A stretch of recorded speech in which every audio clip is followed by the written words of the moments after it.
Hey everyone, and welcome to the 2023 World Kidney Day webinar here on the Second Chance. We have some wonderful presentations for you today. I'm one half of your host, Philip Jones, kidney transplant recipient. Our second host, Farrell Cook, will be joining us very soon. Just to start us off, we have a quick word by our sponsors, Trio International by Mr. Linda Gray Davis. Well, first, I'd just like to say, wow, Philip, you do so much, and I just really appreciate you.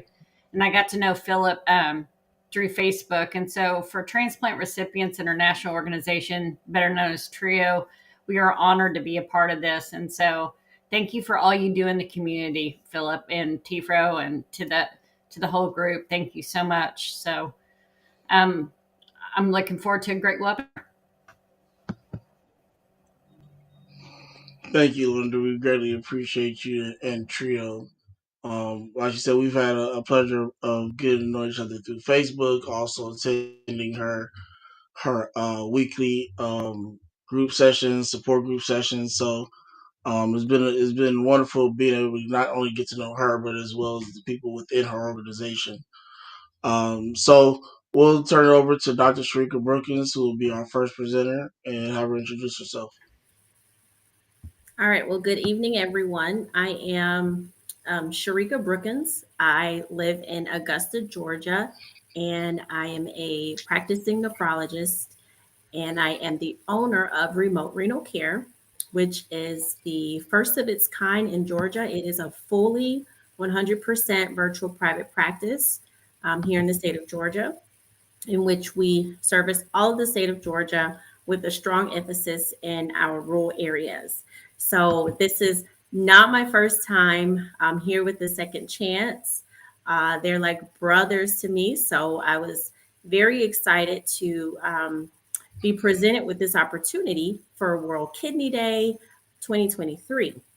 So I wasn't sure exactly what I was going to speak on today, but I figured, there is quite amount of positivity out here in the kidney world. So what I would like to share with everyone that's watching and listening are going to be some five new advancements in the field of nephrology from 2022. So of course, we have the ball rolling with some new advancements in 2023, and we're only in the month of March, but there's a lot more to expect. So tonight, I just want to highlight five key advancements in the field of nephrology in 2022.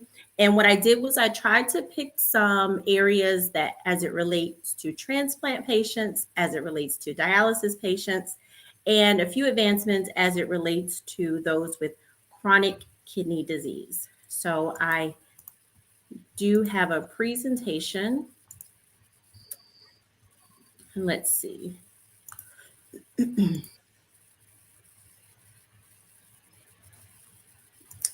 I'm going to get my presentation up here.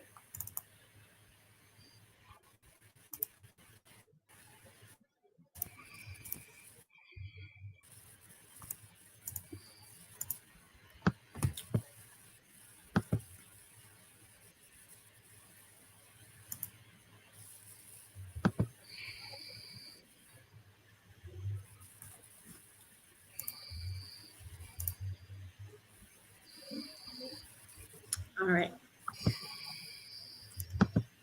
So again, I am Dr. Sharika Brookins, and welcome to World Kidney Day, and we're going to discuss some advancements in nephrology from 2022. So the first advancement that I would like to discuss tonight is going to be around the EGFR without race. So this actually was an effort that started in 2020. And so it took about 2 years to get on the ground and running.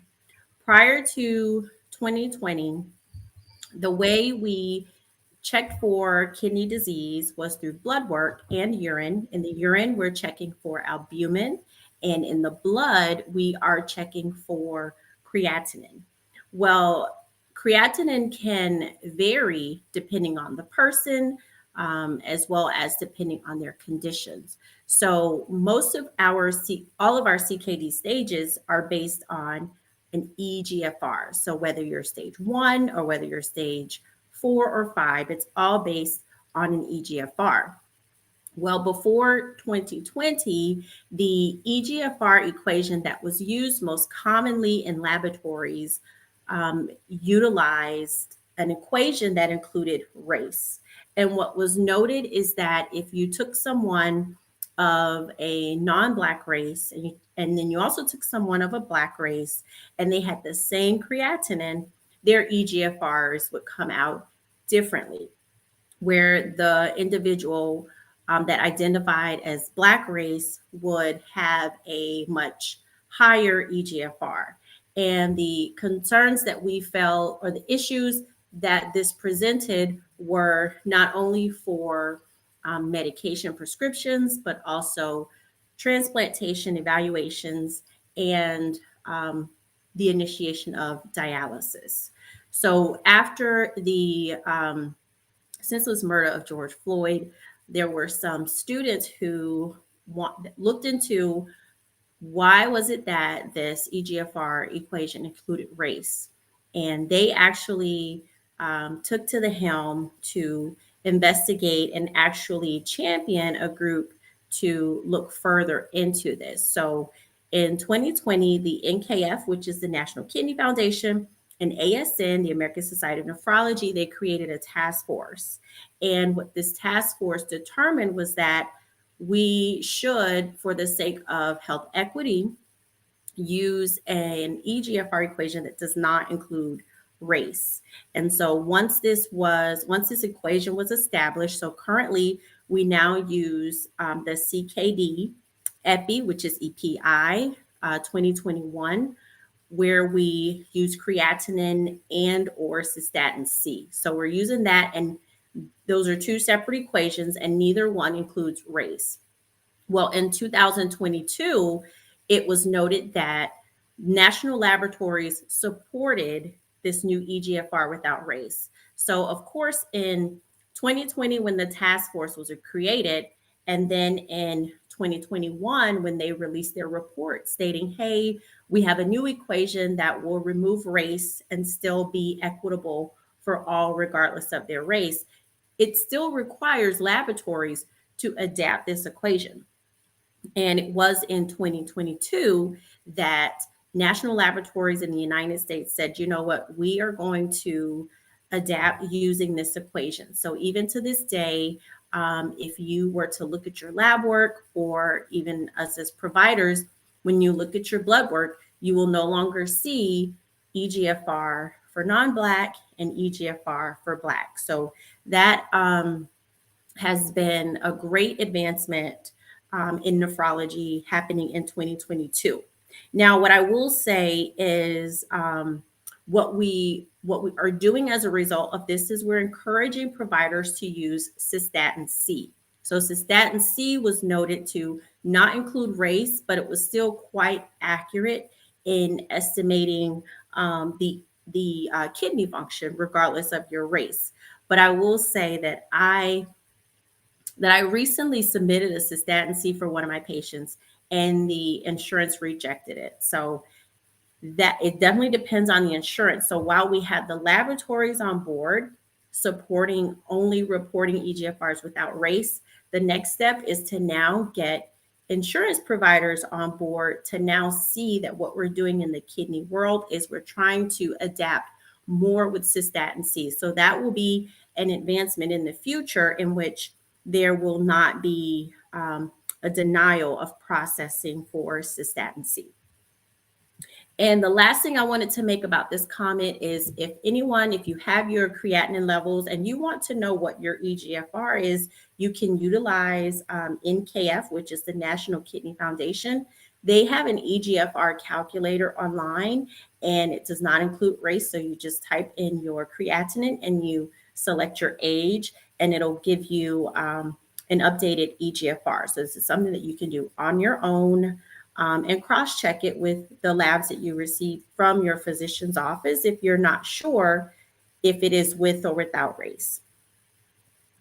All right, I will go on to the next one. So the next advancement in nephrology in 2022 has been the wide use of what we call for short SGLT2 inhibitors.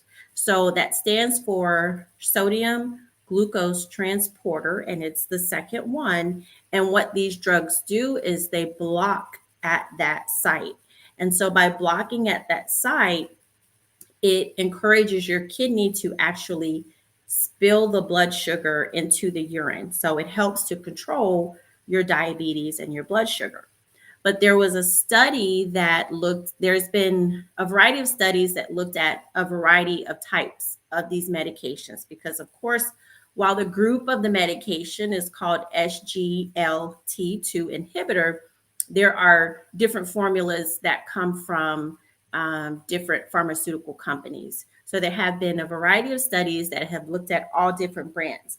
But the brand in particular that I'm speaking on tonight, the brand name is Jardiance, and the generic name is empagliflozin. And what happened recently with this study, it actually is considered one of the largest studies that have of all of the different types of the medications. So another example is Farxiga. So some people may be on Farxiga, but compared to when Farxiga was studied, this is to date the largest study. It included over 6,000 people.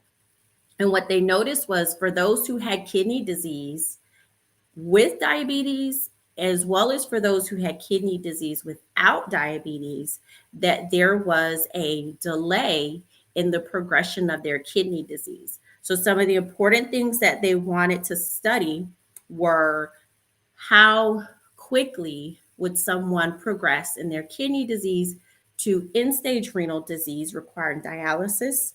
They also studied how quickly would someone's GFR drop by 40 or even 50%. So that means GFR that would go from 40% to 20%, which could mean the matter of stage 3 to stage 4. They also looked at delaying the cause of death from kidney disease as well as cardiovascular disease. And this drug had great results compared to a placebo. So study after study that has looked at SGLT2 inhibitors have all been positive. So you will notice that we're having more primary care doctors placing patients on SGLT2 inhibitors, and you're also seeing it amongst cardiologists as well as nephrologists. It's pretty much become quite of a wonder drug within these last 5 years. But in 2022, we had a publication of the results of this drug in particular, Jardiance, which showed great results. So again, this is a drug that if you have chronic kidney disease, you can be started on whether or not you have diabetes. You don't have to have diabetes to be on this medication. But of course, there is a potential side effect of your blood sugars being low because that's how the medication works. So the next advancement for Real quick, 20, Dr. Brookins. yes. Question: Were you, by any chance, were you moving your slides while you were talking? Oh, you can't see them. They're up there, but they're not moving. They're, I guess, Okay, like so you might have to change let's them see. individually when you do Okay, it. are they moving now? Yes, Okay. All right, so this one is the Jardiance, the empagliflozin. Do you see this one? yes. Okay, yeah, I think I went into a slideshow mode. I'll stay in this mode. All right, so the third advancement, and I'm only doing 5. So the third advancement, and I am really excited about this one. And so the first 2 advancements that I mentioned have a lot to do with chronic kidney disease, non-dialysis patients. So the the lab support of a new EGFR. This is really good not only for prevention, but for those in the early stages of CKD making sure that you are staged appropriately so that you can then be referred appropriately, or making sure that you're staged appropriately so that you can receive the right prevention. On this second one with the Jardiance, Jardiance was actually studied in those with an EGFR from 20% up to 90%. So it did not include those with transplants, and the study did not include those on dialysis. So it's more so for those who are going to be a stage 1 to a stage 4. And then the next one is more so for the world of transplantation. So, donor derived cell free DNA testing and transplant rejection. Now, while this is not new in 2022, there was a new study release at the end of 2021. But essentially, what this is, donor derived cell free DNA has been around for decades, and it's mainly been used in pregnancy. So, it's one of the ways in which pregnant women can be tested for abnormalities in the fetus. Well, what some scientists found and discovered was that you can also identify rejection in a kidney transplant, right? So you're receiving a foreign object from someone who's either living or deceased, but we know that's why we take anti-rejection medications to suppress our body from rejecting the new kidney. But what this test does, and this is a blood test, it allows us as nephrologists to monitor for early signs of transplant rejection. So I'm going to give a few details about what's new with donor-derived cell-free DNA in 2022.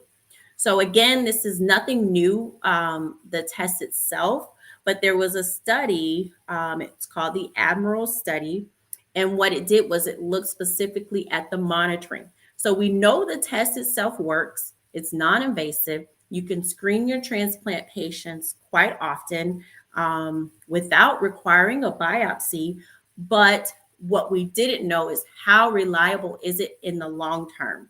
So what this study did was it looked across 3 years and it said, okay, well, how reliable is this test after 3 years? So what was noted that when you do the blood test, if a value was 0.5% or higher, that there was a chance of rejection being there or on the rise. And the study also noted that even if your patient wasn't rejecting at that moment, that these levels could actually be high up to 91 days before the patient rejects. So that means we could even get a 3-month window or a 3-month trajectory into someone potentially rejecting soon, which means we can intervene sooner, which means we can monitor more frequently. Instead of doing maybe every 3 months, we can monitor that patient once a month to make sure we address that rejection before or when it happens. And the study also showed that if someone's level, their donor-derived cell-free DNA level, if it stayed above 0.5% on a recheck, that there was a high chance that over 3 years, their GFR would drop by 25%. So that means a transplant patient potentially going from 40% kidney function to 30% kidney function in 3 years. So the benefit to this test is that we can do it more frequently. It's non-invasive. There have been studies that have coupled it to biopsies and have shown it to be quite reliable. I have this seal up here on this picture because I actually am a supporter of AlloSure. I use it in my transplant patients. Again, I am remote, so I do everything virtually. And what the service that AlloSure provides is they actually go to the home of my transplant patients, draw the lab, and then I get the results. And we're able to still manage their transplant from a distance quite frequently without the need of frequent biopsies. All right, the fourth one is for dialysis. This is more of a dialysis advancement. So in 2021, around Biden's administration, it was noted that he wanted to make strong efforts to increase home dialysis and transplantation in low income areas. And so, low income not only related to minorities, but also in socioeconomic areas where most individuals were low income, either on Medicare and Medicaid. So, what the federal government and the Biden administration decided was they would create an incentive program for physicians. So, for those physicians that tended to introduce and start more patients on home dialysis, for those who tended to have a higher rate of transplantation among those who were low income and minority, they received what's called a health equity incentive. So I'm a strong believer in home dialysis as well as transplantation, but this is just to show that in 2022, there was a big effort from CMS, which is the Center for Medicaid and Medicare, which is part of the federal government, but there was a big push to encourage nephrologists to actually introduce more of their patients to home dialysis and transplantation. And then lastly, this was a new advancement for dialysis patients. So we can tend to have there can be like an itching, right, while you're on dialysis. And we always think of, well, if your phosphorus level is elevated, that could lead to the itching. So controlling the phosphorus and using like a topical cream to help.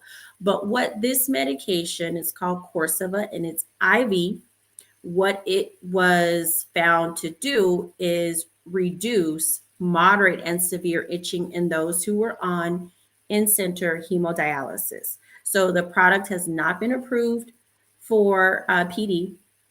It has not been approved for home hemo. It's only been approved for in-center hemo. However, even those who have normal phosphorus levels can have itching. So this product is perfect for those who develop severe itching while on in-center hemo with normal phosphorus levels. The way it works is it targets the actual nerve, the nerve center where the itching is taking place, and it had great results amongst patients that were studied for this therapy. So this is a great advancement in in-center hemodialysis when it comes to severe itching. So at this moment, I am going to conclude my presentation. I did want to say that one thing about CKD with its advancements, we notice and we know that more people are living longer with CKD. So I found a statistic that in 2020, worldwide, there were over 700 million people with CKD. And now we know that there are over 800 million people worldwide living with chronic kidney disease. So again, chronic kidney disease is more sustainable. We are registering and we are transplanting more people, and we definitely have a push for more home dialysis. So at this time, I will conclude my presentation and take any questions. Alana, do you have any questions? I don't have any questions. So excited for all the advancements. These were that's very encouraging for someone like myself, kidney disease, and it just makes me excited and just grateful for all the hard work that physicians and communities for people like myself. Our life on having kidney disease is a little. Thank you. So, my question for you is it's kind of something that you briefly touched on with being at home dialysis. Me and Tafaro talked about this a number of times, that they were looking to put at least, I think they said 85% of kidney patients on home dialysis. I forgot exactly by what year they had mentioned. But do you think that even if it's a close range, long range, do you think that that's a possibility to happen? Because the one thing that I do know is that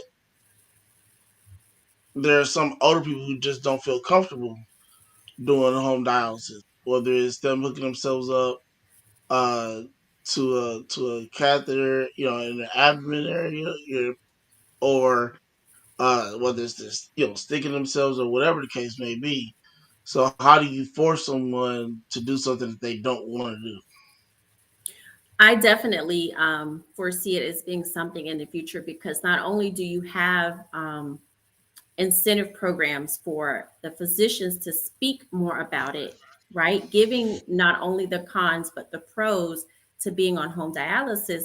But one advancement that I foresee in the future that I personally think is going to be quite helpful is that nurses will be allowed to go into the home to assist with the home dialysis. So imagine if you had someone who were in their 70s and they did not want to connect to a PD catheter themselves. Well, one of the things that some organizations and businesses and myself are encouraging is that Medicare and Medicaid allow for coverage for nurses to be able to go in home and assist that person with connecting.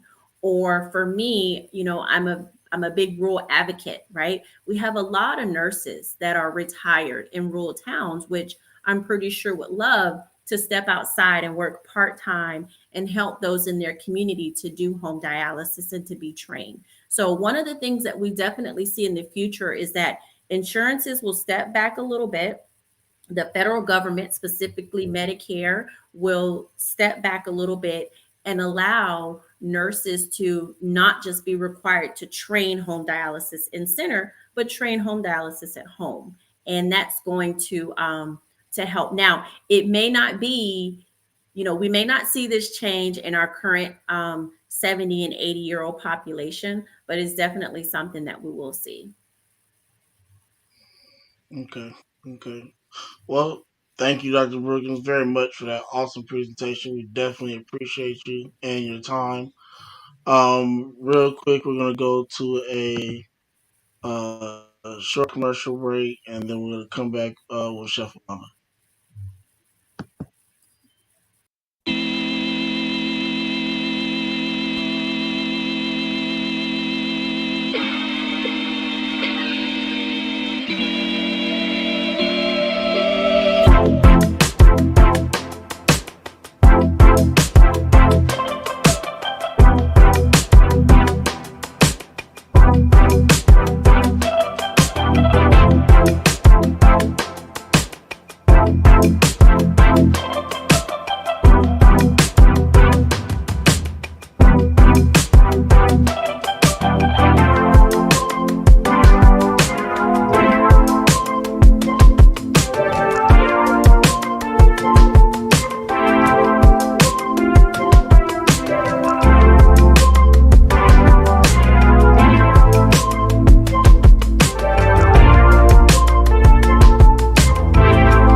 Welcome back to a Second Chance World Kidney Day webinar. Next up, we have a wonderful, wonderful cooking demonstration by Chef Alana Carroll. Chef Alana, how are you today? I'm doing great. And you? Doing pretty good. Thank you. Thank you. Go ahead and introduce yourself for a second, and you can go straight into your presentation. Awesome. Well, thank you for having me here today. Again, my name is Alana Carroll. Also, I'm a two-time kidney transplant recipient, dialysis patient, and a kidney warrior. It is my passion and purpose to share my passion here with you all today. Owner of Clean Plate Catering, also known as Plate Foods, and I am also the owner of a called Nurture by Nature, where it's friendly meals, dialysis therapy patients to underserved areas in Washington, D.C. And this is a profit while being on dialysis facilities and my community were in. And so many times, when you get off hungry, and so you're grabbing the first thing you see to get the healthiest options. I also want to kidney community on how to eat healthier, how to have kidney failure due to our diet, figure out how to change your taste that you've never cooked in your family or in your life. It makes it hard to make that transition. So this is why I started my nonprofit. To any dietitians or nutritionists, but diets are very strict, and it's really hard for to stick to when they haven't eaten this food. So what I try to do is create meals but just tweak it so to the foods that they are familiar with, transition to, and stay on long term. Being said, today we're going to cook a healthy chicken fried rice. In my community, Chinese takeout places, and we know healthy, filled with MSG, and just let alone anyone with chronic kidney disease. And start my demonstration on rice.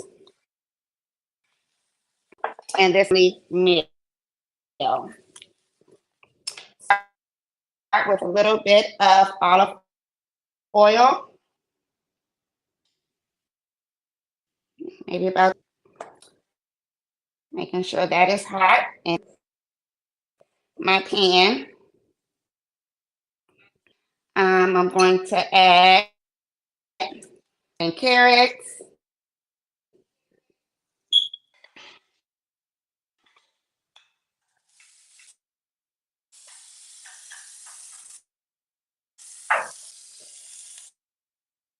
Also going to add onions. You can certainly omit that, or you can use a light onion, which is the scallion green, because I like all the flavors.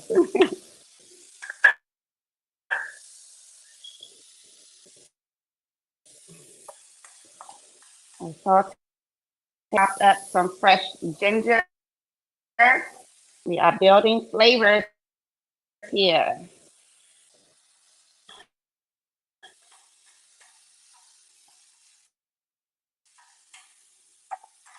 Try to eat the meals that we are familiar with in a healthier manner. So you just want to saute that for a bit.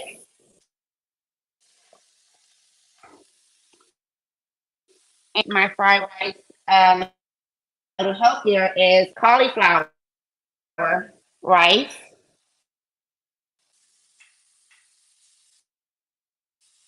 Cut down on the calories, and it's another way to get your vegetable in. And make making sure that drastic changes in our diet that's not the same. So mix a little bit of white rice, the starch of the white rice with the cauliflower rice.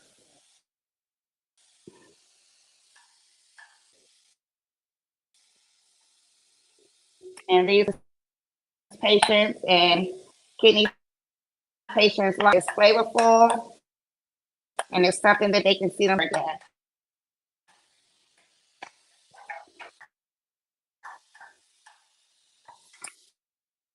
Also, I have some powder and white pepper that I'm going to add to both.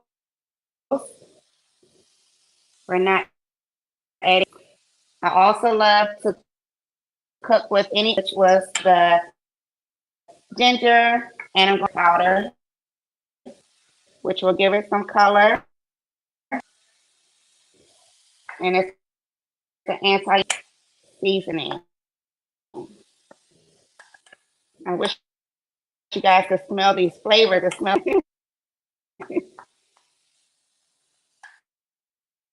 Also, we're going to add the favorite seasoning. This is Dash. It's full of flavor without the sodium. Or you can go crazy with that.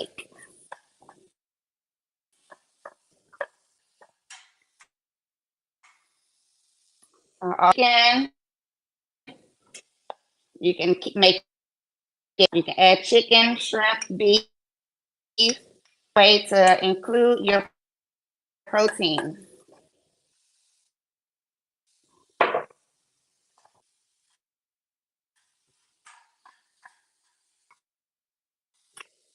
Now we know soy sauce. Yeah.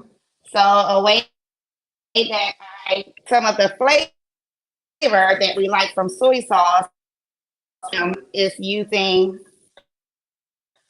amino acids has 310 milligrams and 1 teaspoon, and so he teaspoon. So we was able to cut the sodium and still getting the flavor without all of the sauce.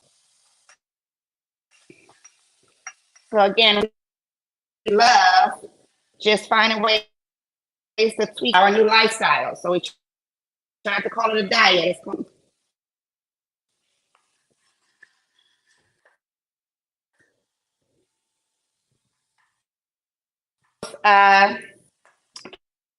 Kidney diets, they encourage more proteins. You can include an egg, make it with or without an egg. So you scramble up the egg, fry up a bit, mix it into your rice.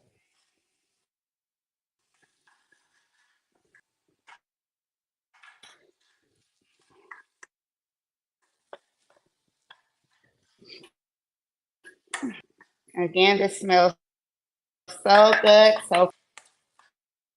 and it will not raise your blood. It will not cause your lab work.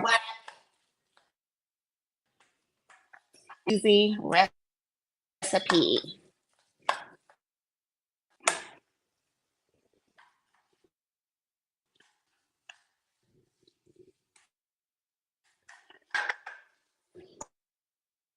Yep, so we're almost this was. I did pre-cook my chicken, vegetables, and I was about to heat it up.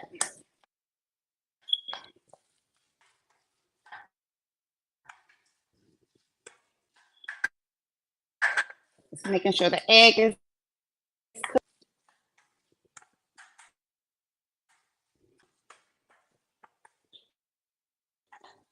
Go to those Chinese takeouts or restaurant food. We can make it at home ourselves. 30 minutes.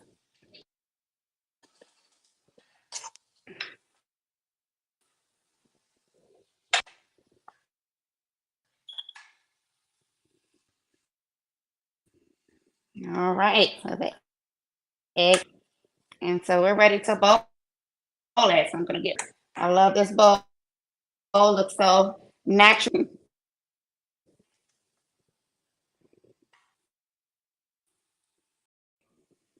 And this is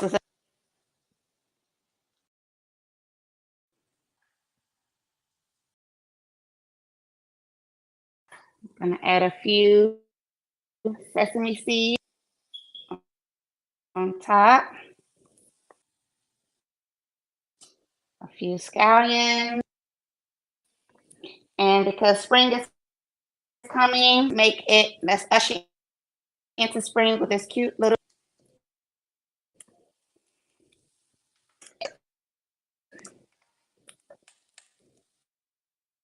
this and kidney friendly fried rice from Chef Alana.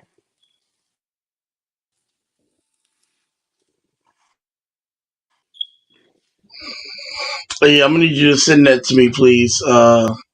Just go ahead and overnight that to me, and Sure I'll go ahead and thing. dispose of that for you. Uh, No need to save it for nobody. Nothing. Just go ahead and just ship it to me. Uh, but Yeah. let me ask you this question: Is and maybe you said it before you kind of going in and out earlier. Um, is that something that you made adjustments to just off a normal recipe, or is that a recipe that you found and still kind of tweaked yourself? How did that recipe come about? Well, this is my recipe. Most fried rice I put in it, and so I always try to incorporate into my meals. And so me adding the sweet, and wanting to, and when I cook for my client, I started to make fried rice with cauliflower rice only and white rice or brown rice, just to stretch it out up in the calories. So prepping helped me come up with this particular dish. Awesome, awesome.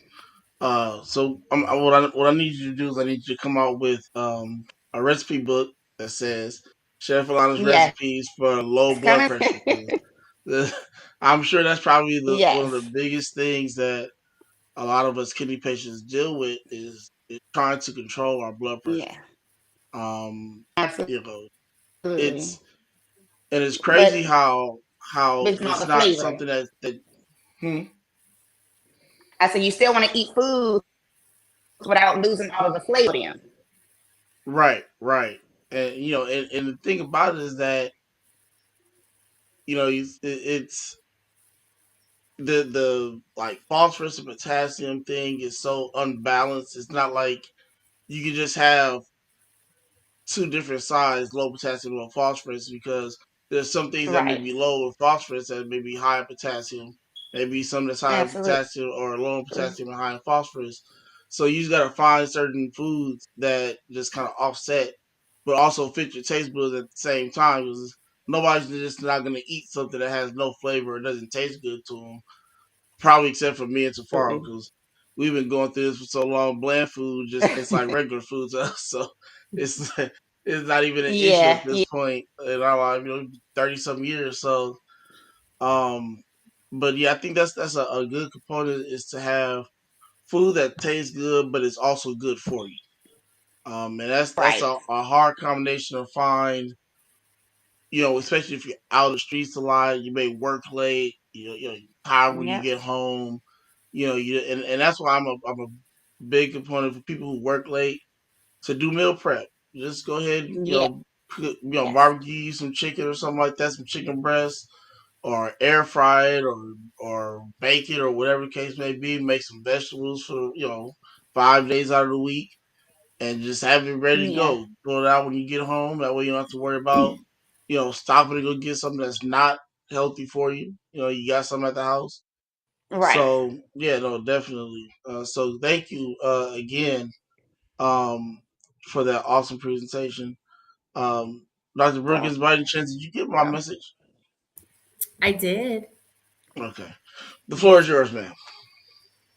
Oh, I don't have a script, but okay, let me say this. So, a second chance, this is their second year um, honoring Third someone, year. third year, okay, third year honoring someone in the community that is a kidney supporter of the cause of prevention of transplantation of dialysis, just of bettering kidney health in America.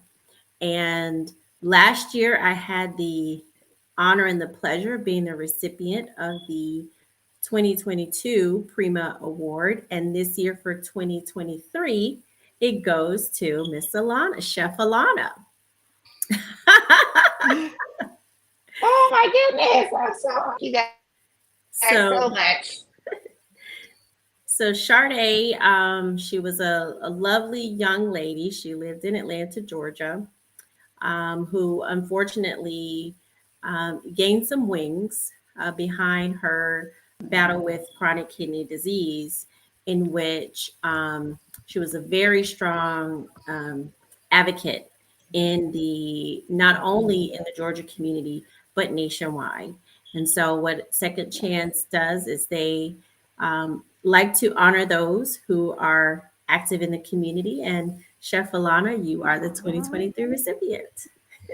Oh, you guys can bring me to tears. Oh my goodness. Yes, it's like you is no one in the kitchen know Prima. Like I think everyone knew her, and she is greatly missed.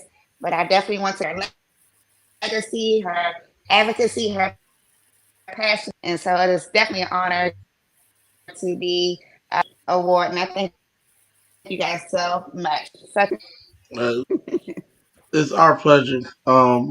When I take a full year to think about who the next person is going to be because I know what her legacy is about. I know who she's about. I've gotten to talk to Mama Prima on a number of occasions, and we've gotten to know each other very well, and so I understand what she's doing to keep her legacy alive as well. And so when you look at somebody like that, it's hard to just forget about them.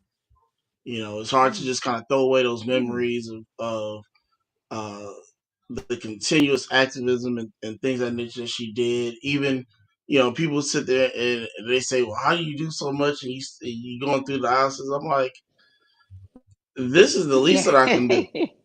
yeah, This is the very least that I can do because what we as kidney advocates we try to accomplish is to make people who are not going through this not afforded the chance to go through what we went through. Because we know what it Mm-hmm. took out of us and know what it took out of our supporters. We know what it took out of our family members.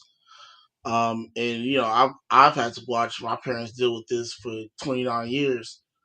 And so, every time I'm in a hospital, just the look on their face is like it makes you feel like to a degree like you let them down, but you didn't. Like it wasn't something that you can control.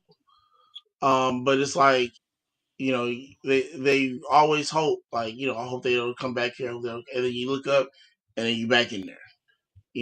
And it's just the continuous look, and it's not so much a look of disappointment. Is I think it's more or less a look of worry, because I've been in a number of near death experiences uh, through my 29 years of dealing with kidney disease, and most everybody knows I had emergency brain surgery in 2010, and just the look that I had to receive from my father and my mother when I went through that was like I wish that and I think we all wish like that even if we're going through something or not, we could just turn back the hands of time and just reset everything that we've ever been through to try to squeak by those situations.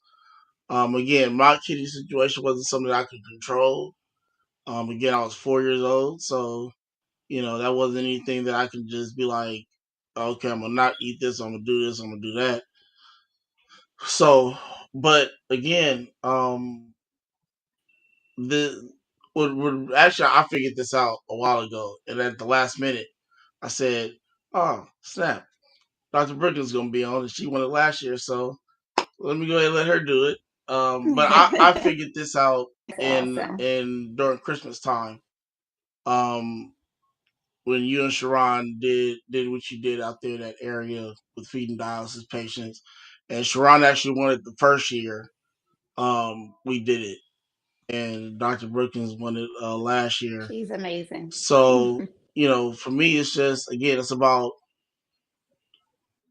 keeping her legacy alive, and acknowledging those who do things very similar to the way she did it, or act in those ways in the kidney community. So again, thank you for everything you do.